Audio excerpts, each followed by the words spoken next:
Hello, and welcome to the latest episode of the Jamf After Dark podcast, a podcast to introduce you to the people at Jamf, learn more about what we're up to when it comes to managing and securing Apple devices, along with what's happening in the IT landscape. I'm your co-host, Kat Garbus, joined by co-host Sean Rabbit. Hi, Kat. How are you today? I'm good. I can't believe this is the last podcast of 2024. You took the words right out of my mouth. I was like, how are we here? How did this happen and we got to this point, but we did and we're here and this is the last podcast of 2024. And we need to establish that there is the most exciting news for Apple in the entire world has happened since we last joined, and that's that there's a Mac Mini out that's teeny tiny, and I want it. And Oh, I think we all need one. how teeny tiny. I actually haven't really I invested. don't know. I haven't got my hands on it yet, but I think it's like the size of an Apple TV or so. So I'm excited and I want it. I have ordered it. It's coming. When do you expect to receive it? Hopefully next week. So by the time this podcast comes out, I should be the proud owner of a Mac Mini, and that'll make me very happy. Hopefully. And then maybe you'll see me just randomly playing with it at AWS reInvent. You never know. I don't know why I would do that, but hey, stranger things have happened in my life. Why not that?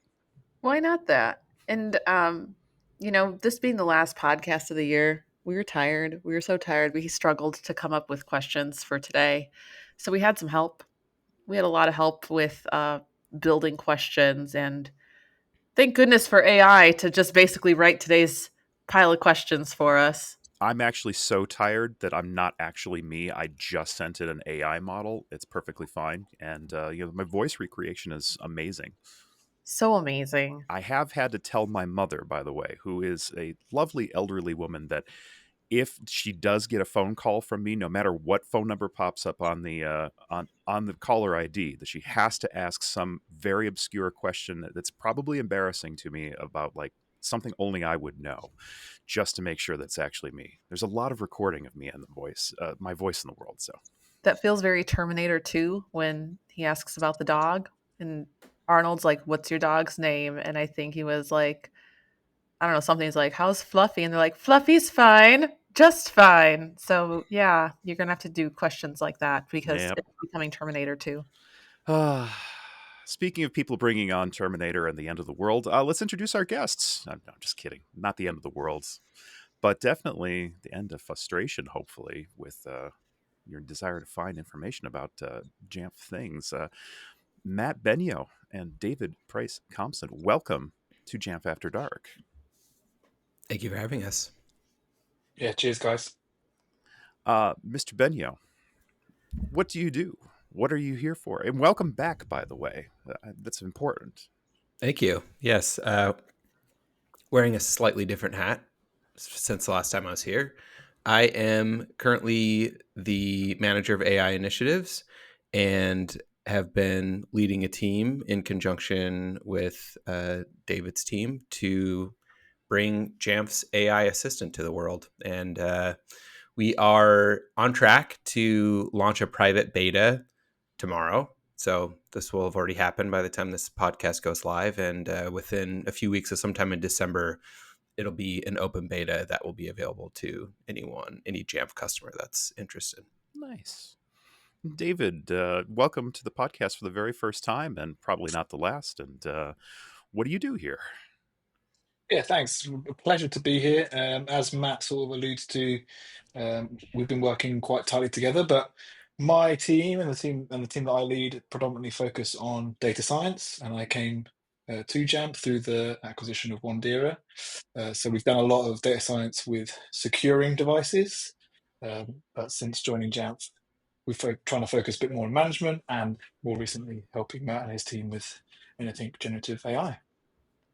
Can you tell us a little bit about where your roles are then different and then where they intersect?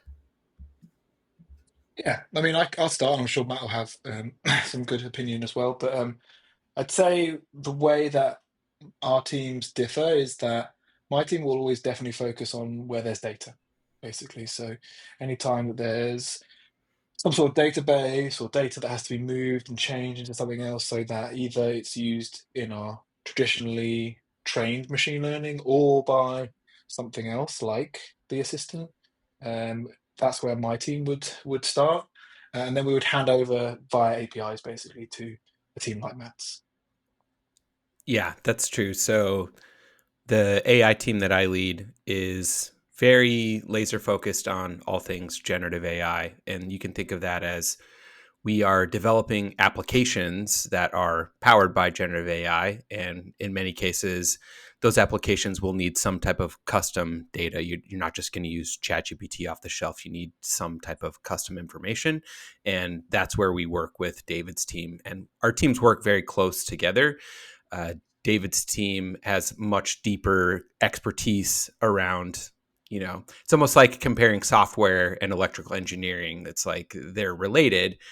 David's team has much more of the depth of knowledge of like how a language model works. And then our team is much more focused on application and things like that. It's actually what I went to college for, computer engineering. Go figure. It was a combination of both of those things. Now that's one of the questions that I can't ask my mother what I went to college for, although I don't think she would know what I did anyway there. Let's get the gratuitous marketing portion of this podcast down pat right away, because let's pretend that people, for some strange reason, totally unrelated to anything else that might be going on in the world, decided to completely turn off the internet and not listen to anything for the last 3 months. I don't know why anyone would want to do that. What did we actually show off at JNUC that is AI related? You guys had a booth going on there. I was busy. Tell me what you showed. Yeah, happy to cover that. And I think there's a bit of nuance, so it's good to have an opportunity to go back over it. So what we unveiled was what we call AI Assistant. And AI Assistant will take various forms. So in its first iteration, it'll be something that Jamf customers will be able to access from within Jamf Account. So Jamf Account is where you do things like manage your subscription. And it'll also be the place where organizations will have to go to enable these features. So I want to get that out of the way right away quickly too, and reiterate it again. All of these things are opt-in only features. So these things are all turned off by default. Nothing that we have built or intend to build will be, load bearing on these products. So these are things that you'll opt into. You'll do that within Jamf Account, and then you'll have actually a chat interface within Jamf Account.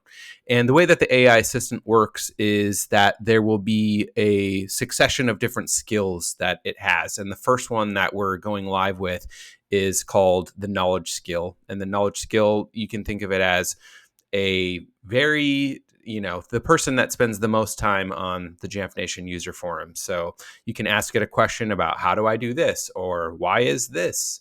And you'll get an answer that is informed by documentation, Jamf Nation posts, things that support behind the scenes knows about. So it's really, there's nothing like it in the sense that you're not getting that one canon answer or that one community answer. You're really getting a very nuanced take on a question or a problem. And I'm really excited to get that into customers' hands. And then over time, and we showed a lot of this, and this is maybe where the thing that stuck with customers the most, we'll be adding more skills to that. So eventually it won't just be an account. You'll be in Jamf Pro. You'll have that chat interface. And not only will you be able to ask questions about how to do something, but you'll be able to ask questions about your actual environment, about what version of macOS everyone is on, or you'll even start to be able to take actions like creating smart groups and things like that. Same goes for security as well.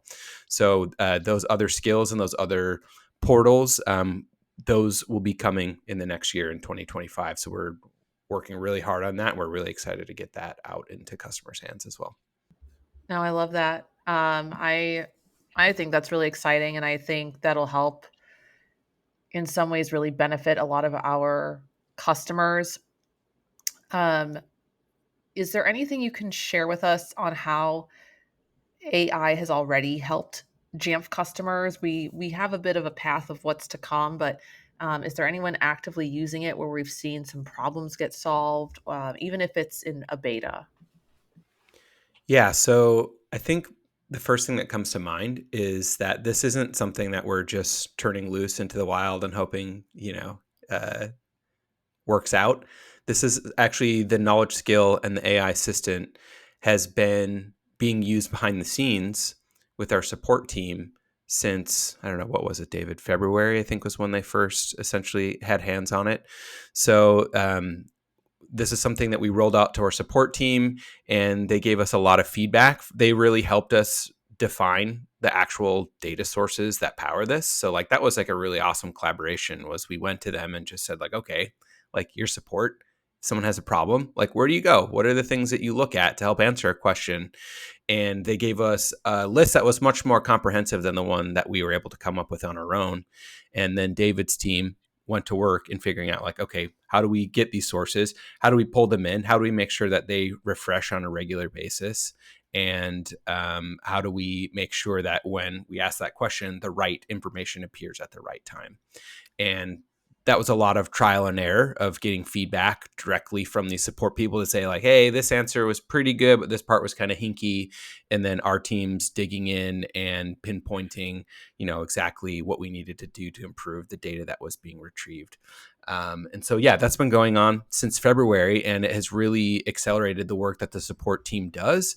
And if you think about it, what it has allowed us to do is you take those like tier 1 or tier 2 support people, and in a situation where they might have to divert the attention of that higher level support person to answer a question that's been answered 100 times, they're able to get that answer right then and there. And then that higher tier support person is then able to focus on the problems that really need that kind of human level of oversight, things that are more complex. As someone who I think has probably explained how FileVault works about 437 billion times by this point, thank you. Thank you very much. That's You're number welcome. one. Second, it's good to hear that we're drinking our own champagne before we're releasing it to the public. That's a really good thing. One of the things that you've been on the podcast before, I've basically been calling AI spicy Clippy for the longest time, mainly because I just didn't, I think it's crazy because everyone of my age thinks of, artificial intelligence as being that stupid Clippy thing, and it doesn't do anything useful. But it's partially also because so much of the things you see in the news are the oopses that happen, the hallucinating, the frankly outright lying. I don't know if this is going to be to you, Matt, or if this is going to be to you, David, on this one, but the nerd in me would love to know how our data analysis is actually working on reducing the amount of incorrect answers coming out of this. I know that the source of a lot of the data that is getting about Jamf Connect is probably stuff that I wrote, so I kind of want it to be right. How are you taking care of that?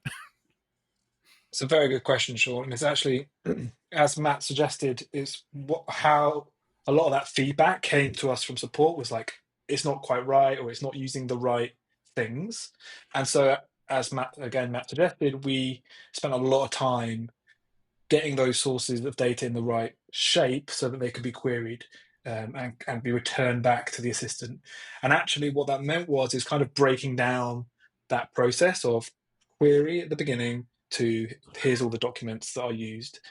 And those steps in between basically are, one, work out which source this data even needs to come from. So say someone does ask about Jamf Connect, it's like, okay, well, that's definitely a product. We're probably going to focus more on product documentation. But we might also query, say, a few support cases or something in Jamf Nation. So we'll cut down to those sort of 3 main sources. Then it will go and actually retrieve at the minute like a certain number of documents for each of those. Again, using what's called retrieval augmented generation. And it basically does a sort of similarity search across those sources. So now we've got like a pile of documents. Now, still within that pile, there could be some stuff that is not still relevant to the answer. So we then go through all those documents. We then ask another LLM, can you rank those documents and score those documents? That then cuts down again that big pile to a smaller pile. And then at the very end, we do a final check to be like, okay, can you just give me some reasoning? Like, why did you pick this document? And tell me what is it? How is it relevant to the original query? We then send that back to the assistant, which is again another LLM, and it will then summarize, give a good answer given those documents that are sent back. So we do a lot, as I say, there's a lot of steps from user to assistant. And actually, we do that very quickly. I think on average, it's something like 30 seconds between a query being asked and the hopefully highly relevant documents coming back to the user. One thing I just wanted to clarify about that really quickly is that anyone, maybe even on this call or someone that's listening, you may have noticed, like if you ask a question to ChatGPT or Claude or one of these AI models, it has a pretty good sense of MDM and even Jamf processes and things like that in its training set. But when you start to push it, when you start to get to edge cases, when you start to get really specific, that's when you start to get into these hallucinations. So I just wanted to clarify, like what David's talking about there.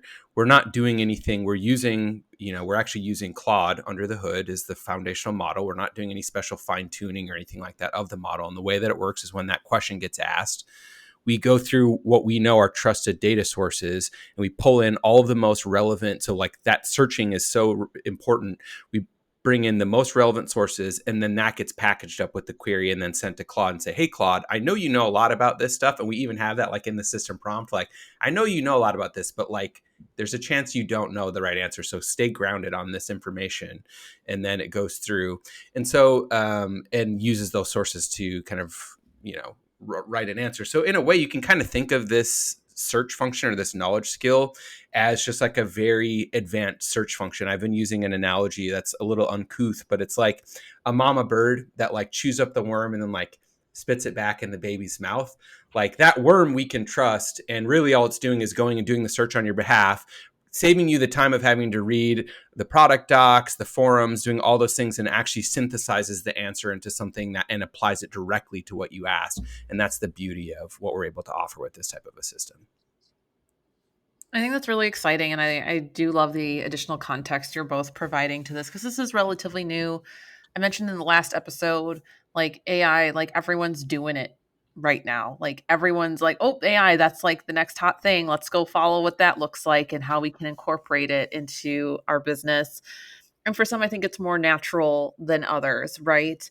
Um, but I want to go back to kind of security and trust because that is just so crucial in our industry and for our customers. So, how are you balancing or plan to balance that power of AI with Jamf's commitment to our customers for security and privacy? Yeah, so there's a lot that goes into this, and these are questions that I think will become far more relevant once you have an AI assistant that can, query your Jamf Bro database. And I think that there's still a lot that we're working through, and the customers that are part of this beta, I think, will help us define exactly where these boundaries are. First of all, it's opt-in. Second of all, the way that we're doing it and the partner that we chose is, we're building our application in AWS. We're using a language model that's served in AWS Bedrock. And so we're still keeping all of the data in one place. So we're not sending it off to anyone new or anything like that. So that's a big piece of it.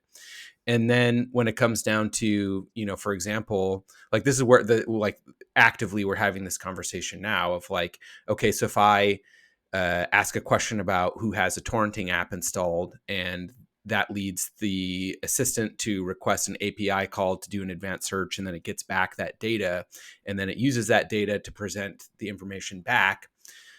Do we want to store that in a conversation history? So now now that data exists both in the Jamf database and now in this conversation history. And the thing that we're kind of leaning toward at the moment is like having these conversations essentially be ephemeral, so that when this conversation is done, that's gone. Like we're not sitting on these conversation histories that have these things. And I think that'll be an interesting push and pull with our customers, because I'm sure that some will say, well, I want a conversation history of all these things, but these things are all trade-offs of like, maybe we will have that, maybe we won't, maybe that'll be opt-in, maybe it won't. But that's a key piece, is just minimizing the number of places where we're sending data. But I also imagine David has a good take on this question as well. Yeah, I think the main thing I'll add is much more like how we Jamf have approached AI. The reason that, as you say, Kat, everyone's doing it, right? But the reason we haven't up to this point is that, as Matt suggested, we've been taking our time with support. We wanted to make sure we were doing something that made sense, that gave value to customers, but also that we were doing so safely. And we've seen like various other um, products come release something too quickly, and a lot of those whoopsies that Sean was talking about is because people just kind of jumped on a bit of a bandwagon, and we were mindful that we didn't want to do that. We want to do something valuable and safely. So the other things that we've also introduced, as well as some of the more technical aspects, is we even have an internal council that's focused entirely on AI and how we do so responsibly. There's a person on Matt's team that's focused on testing and quality assurance just of the AI piece. We're trying to use some of the Microsoft Azure and AWS systems and approaches to make sure we are doing things safely and being fair and ethically. So we're still being very mindful of, not just our customers' safety, but also us. When someone might come to us and say, like, okay, how are you doing this? Like, what sort of protections are you putting in place? So I think we're doing a lot to try and make everyone happy, basically. Oh, sorry, I was just going to two other, because I think this is a very important topic. There are two other things I wanted to add to that. One is that it's been very important to us to avoid a lot of these kind of concerns, is that we have no plans to use anything in this data to train a language model or anything like that. So there's no risk of PII getting baked into something and coming out the wrong end. Like, that's not what we're trying to do. Anything that's being used with customer data will be what we'd call inference. So it's, like typing a number into a calculator that doesn't stay in the calculator. That's how we intend on using that. We're not planning on using customer data to do anything. The other thing is, in terms of safety, and maybe this is not necessarily what we meant by, trust and security, but and I bring this up because I don't know that it was super clear in the demos that we showed at JNUC. But first of all, the things that we intend to allow the AI assistant to help you with that would make changes in your environment, we're being very cautious about what those things are. So things that are low risk, for example, like creating a smart group. You could create a smart group, that there's very few ways that could go wrong. But beyond that, as we start to expand out, and maybe it is starting to do something like creating a policy, is making sure there's a very strong human in the loop user experience. So for example, you request a certain policy or describe a policy that you want, and the AI assistant codes up what it thinks that a policy should look like. And rather than it just firing it into your Jamf Pro environment, it would then present that back to you and say, okay, based on what you're telling me, this is the type of policy that I have created or can create for you. Is this correct? And then it would be the human that would actually authorize that directly. So it would essentially be the human that's executing that, rather than just, putting it in cruise control and letting the AI assistant just start running wild in your environment. Yeah, so it's not like you can just say, hey, Theory, delete all the computers in my Jamf Pro database. Correct. Like, that will never be an option. Yeah. Also, a shout out to Christos. Thank you for teaching me that trick to make sure that I didn't just set off everyone's HomePod for the Hey, Theory. Yeah, I love it. I did want to follow up because we're doing something different than what I've been reading in online forums and even in attending in-person meetings with partners and customers. We made AI Assistant opt-in. So it's not just, here it is, it's here whether you like it or not. Because I'm finding some people are just not ready for it, or they're not comfortable for it, or they're like, where are these servers located? This violates this internal, like rule that we have going on. And I'm curious, like, how did we decide that? Like, because we made this decision early on, and I think that makes us very unique personally, just from what I'm hearing. Talk to me a little bit about that. Like, walk us through the decision to make it opt-in at both an organization and feature level, because I think that's really whoever made that decision is very smart. From what I've been hearing, whoever did that, you're very smart. Honestly, I would say it really started. So if you think back, so there's this JNUC in 2024. In 2023, some may remember we had like an early prototype version of this. And really, this was a way for us to talk to our customers. And that was something that we heard loud and clear from our customers, was that a lot of them were in regulated, environments or industries where these types of tools wouldn't fly. And so we knew that we couldn't risk losing customers over introducing a new feature. And so that became pretty clear that that was going to be a non-starter. And not to cast shade on companies that are opting in, but I think going back to like what we just talked about, where we're like not planning on using the customer data to profit or build a new model or something like that, I suspect that that is kind of why LinkedIn or whoever, sorry, LinkedIn, I don't mean to call you out, but like I suspect that's why some of these companies are just automatically turning these things on, because they need that data. And for us, we don't have any designs on using the data in that way, and we're just wanting to help the customers that are ready and willing and seeking this type of help and getting that in their hands as quickly as possible. I'm trying to remember when we actually made the decision, Matt. Like, I think very early on, even when we were building that prototype, we kind of knew that that not all customers would want it turned on. Like Matt says, highly regulated, etc. Um, and actually, I think a few of the other tools we saw out there, like some of the Atlassian suite, some of the Slack suite, they were doing that as well, like having things opt in. And we were like, yeah, that's a really good idea. And so I think we just kind of went, we should probably do that as well. And so we made it like a really hard requirement. Like for the last year, it's always been like, yeah, we need to have an on-off switch, even at the feature level, even so we can like anyone can turn on things they may or may not want that have anything to do with AI. So yeah, I Yeah, can't remember when it yeah. was. David and I are both on the vendor management team that reviews AI features and stuff for any software that Jamf purchases. And I should point out, David has done much more of this work than I have, so I don't want to have any stolen valor here. But to David's point, and to reiterate, like, it's been frustrating for us to have vendors that we were already working with that just magically opted us into stuff that we didn't really have any say into.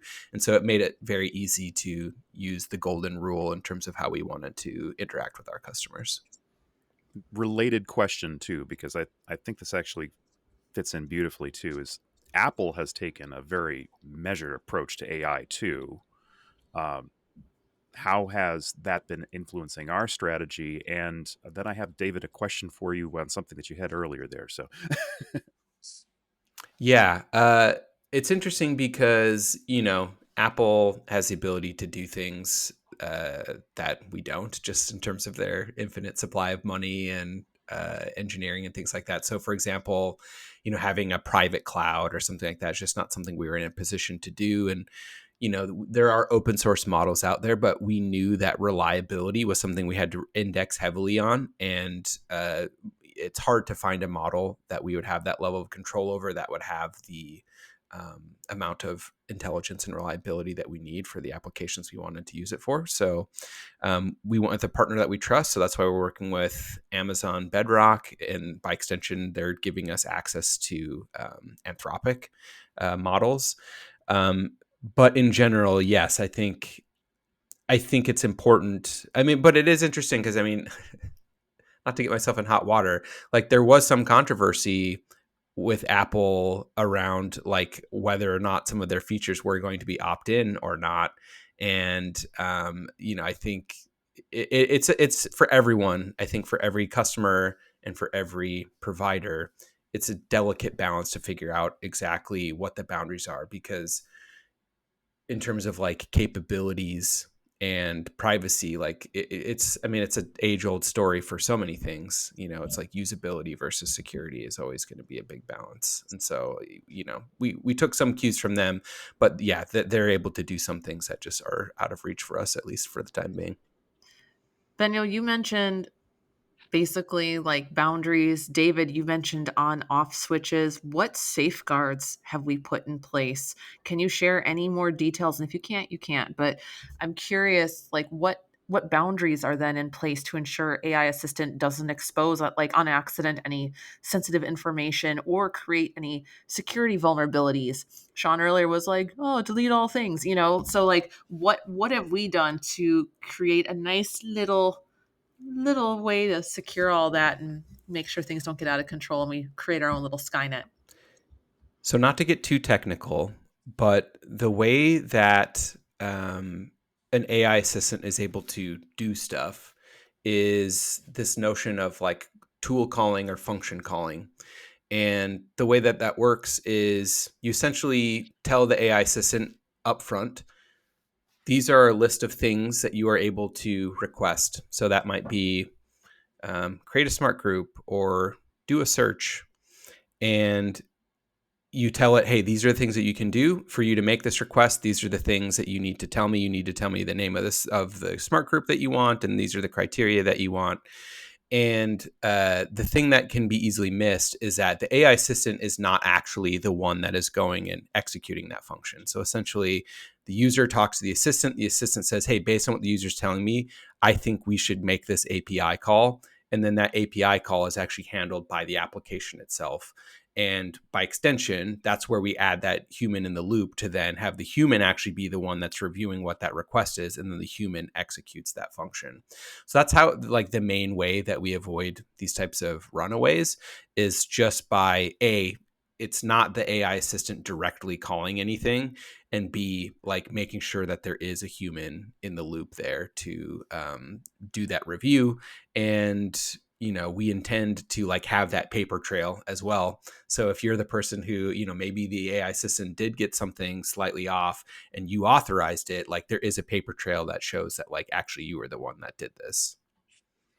I'm going to ask a question that might just expose a little bit of my ignorance of how technology works in this particular case. But jumping back to Apple, they've talked about in the past how they have basically multiple models responding when you have a question. Like, here's employee 1 responding, here's employee 2 responding, here's a manager that responds, and then if that doesn't all correspond, then it goes like one more level up. David, you mentioned something like that earlier too when you were talking about how we have multiple layers. Is this just something common in handling large language models, or is this something that's like a design decision that you make to ensure proper responses? It's a very good question. Sometimes it can be a design decision where the task you're trying to do is quite complex, or you really have to go from, in our case, like quite a lot of data down to something very specific. Like Jamf has so many products that some of them are more complicated than others. So it's like the sort of range of questions you can get down to the amount of data that you can need to leverage for that is very different. So that's why you might need this sort of multi-step sort of approach. But there's also an element of something that we call like human in the loop, which is what Matt was talking about just now, and it's a very core principle of good machine learning, good AI sort of applications, that you do still want to keep the human sort of there somehow, whether that's reviewing and auditing outcomes, or just as a support, like for some element of that process. So I would say that's the best way I could answer that for Yeah, now. I think it's a great answer too, because I think it really calls out the importance of the human in this relationship, no Yeah, matter what. This is still, at the end of the day, a calculator with a fancy interface on it. It's like, just because I gave you a TI-85 doesn't mean you know how to do calculus right now. You still have to be an intelligent IT professional to know what questions to ask.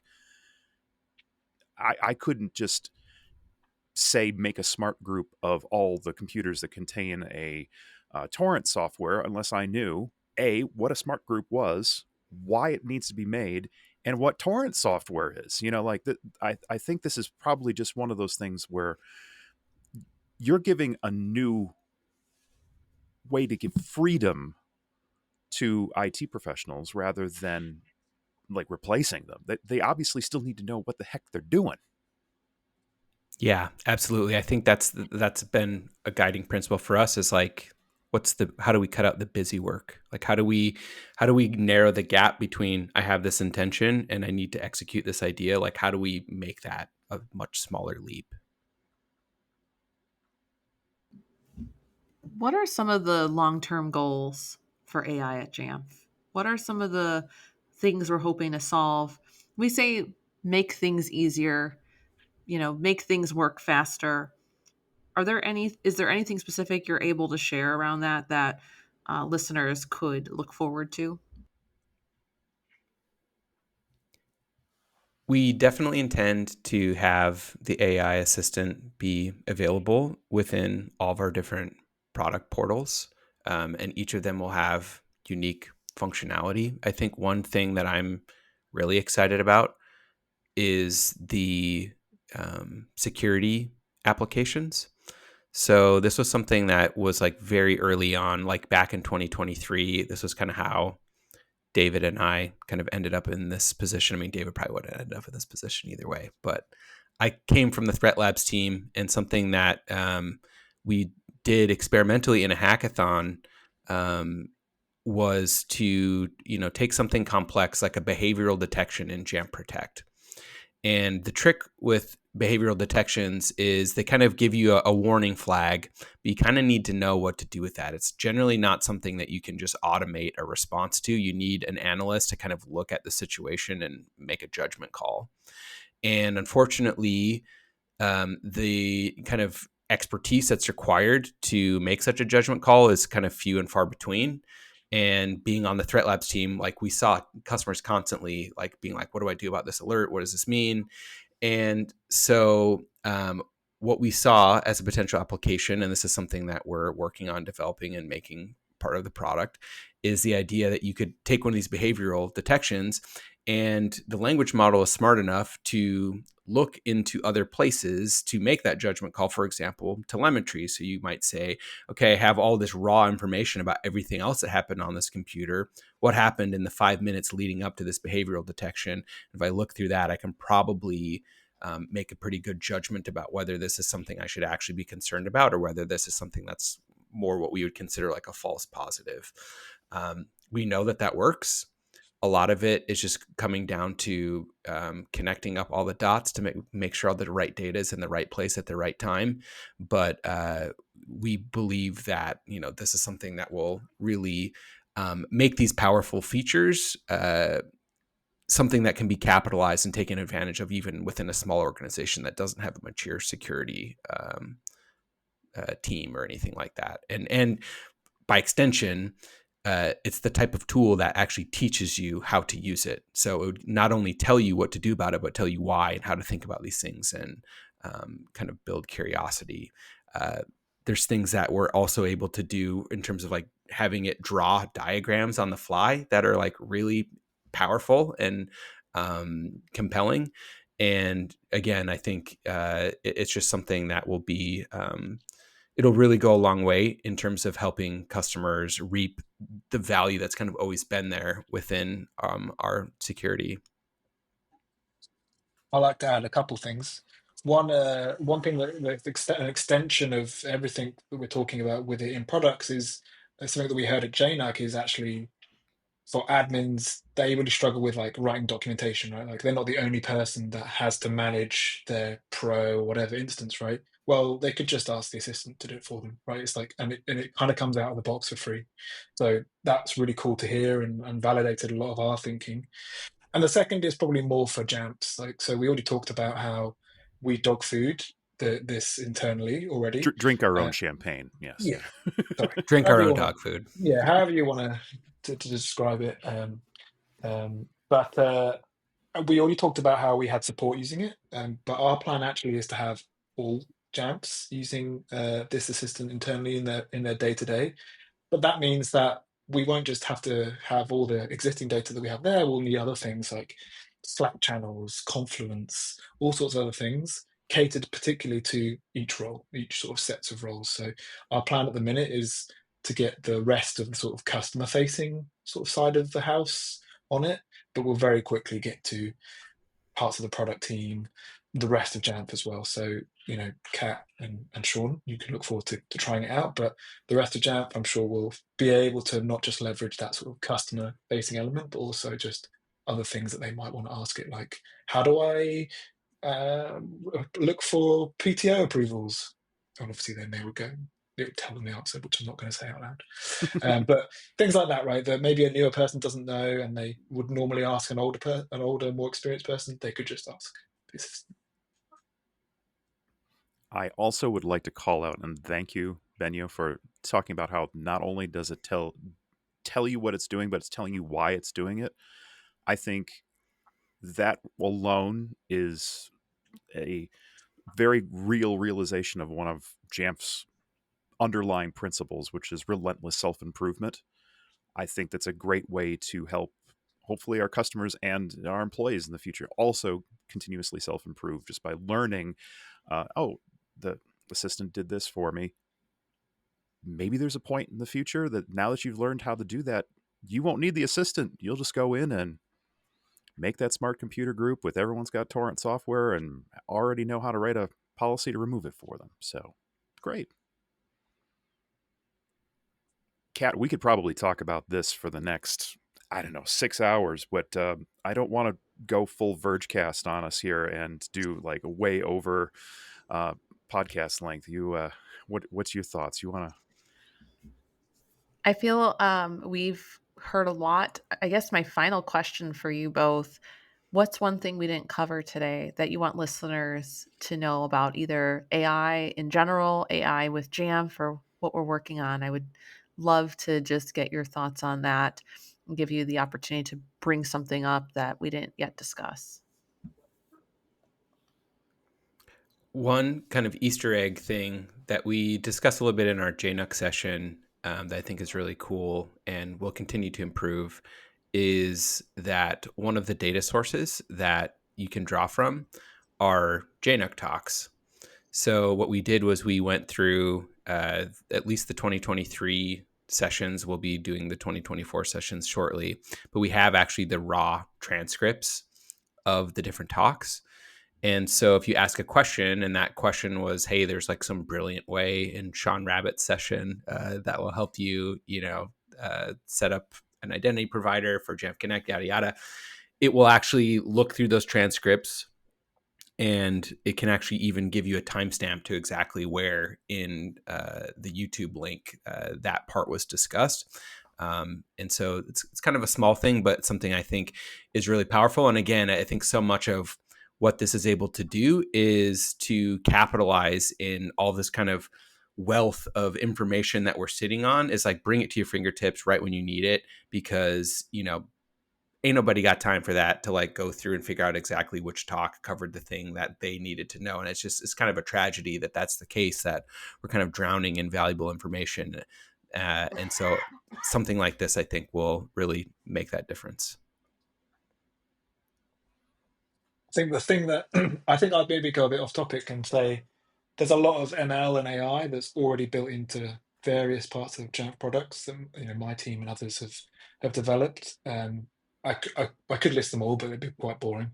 But I'd be happy to come back on and we can talk about those. But yeah, there's already a lot going on, and I'm sure, as Matt suggests, there's a lot that we're planning on doing in the AI space. So keep your eyes peeled, and I'm sure we'll be back. Thank you both. It's the Sean, end of the year. It's the last podcast. It's time to go out on a bang. All right. So let's just, for some strange reason, pretend that I'm going to fall asleep for the next 4 years and like just be in a coma. It's now going to be 2030. I'm awake.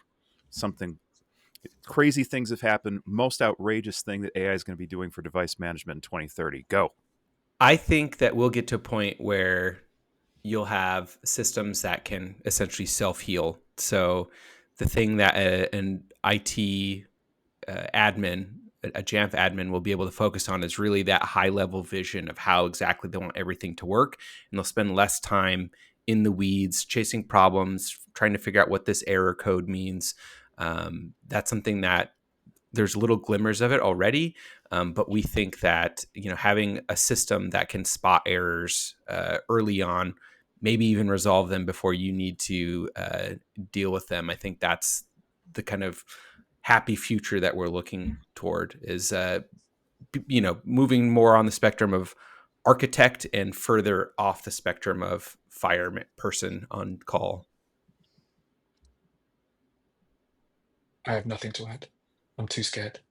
Oh, yeah.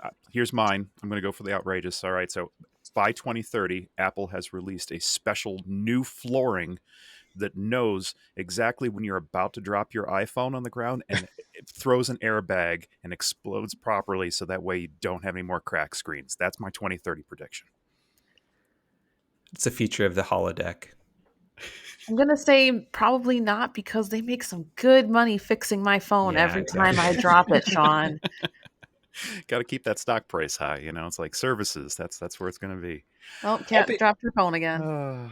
I'll be honest, my wife needs this. Her phone somehow jumps when she's nowhere near it onto the floor. And it's not her fault. I think it's just the phone. I think maybe they're already planning for it, Sean. They're like I, making the phone jump off things and they're like, oh, we need something for this. and it's all AI powered. All right, I know Yeah. there's Apple engineers that listen to Jamf After Dark. I know there's at least 7 of you out there. So, that's a freebie. You can have it. That's perfect. Airbags built into the floor. You can have that one. Matt, David, thank you so very, very much for joining us here today and talking about Jamf and AI. I've learned things. I hope our 7 listeners have as well. Kat, final thoughts? No, thank you both for being here and for unpacking it. We've been making so many references to AI, and we really appreciate you taking time to close out the year to walk us through it. Thanks for having us. Yeah, thanks both. We'll Always a see you pleasure. next year. Absolutely. We'll see you next year, hopefully on the podcast again. Kat, I don't really have a tech tip for you this podcast, but I do have something that I've been playing with lately. Let's hear it. Well, so you know how we have this setup manager that Jamf has in the Jamf Concepts GitHub? Have you heard of it before? I have heard of it. I actually played with it for the first time yesterday, and I actually got it to fully deploy in about 15 minutes, and I am so impressed by it. If anybody's doing onboarding and they just want like an incredibly simple and pretty interface to set up the computer for that user before they even get to Finder to be able to mess it up, it was so fast and so easy, and it's built into Jamf Pro with the whole schema to say, here, this is what I want to execute in this order. It was so choice. Did I mention it's free? So for our 7 listeners, if they wanted to give it a go, it's free 99. And what would they need to do to get started with it, Sean? Just go grab it off of Jamf Concepts website there. You can just slap in Setup Manager Jamf into any search engine of your choice, and you're good to go. But on that beautiful last of the year tip, I think that's it for us. Jamf Sean, After Dark. Yeah, sorry. Sean, I just want to say thank you for being my buddy this year, and hope to have you again next year, and we keep going. And I want to thank you for a great 2024. Thank you for having me, and here's hoping the future is better. So, life is good. Jamf After Dark is a podcast from Jamf and is copyright, and this is the last time I get to say it, 2024, all rights reserved. Technical details and product offerings may change at any time, so always check jamf.com for the latest information on our products and services. You can reach out to us if you have any questions or comments or suggested topics for the show or fan mail. Simply send an email to info@jamf.com with the subject line "Attention to the Podcast." We're also a sponsor of the Mac Admins Foundation, and several Jamfs are available on the Mac Admins Slack channel. And of course, if you need support, visit support.jamf.com to open a ticket to get your technical questions answered. And special thanks to our guests this week, Benyo and David, and always as the greatest audio engineers that I know that work for Jamf, Merlin Gluck, Martin Nelson. Thank you so much, Nielsen, for joining us, the M&Ms, making us sound great. Until next time, for Kat Garbus, I'm Sean Rabbit. And for Sean Rabbit, I'm Kat Garbus. Special thanks again to Matt Benyo for using AI to help us write the questions for today. Still impressed by that. We will catch you again after dark next year in 2025. Goodbye. The spiciest of Clippies.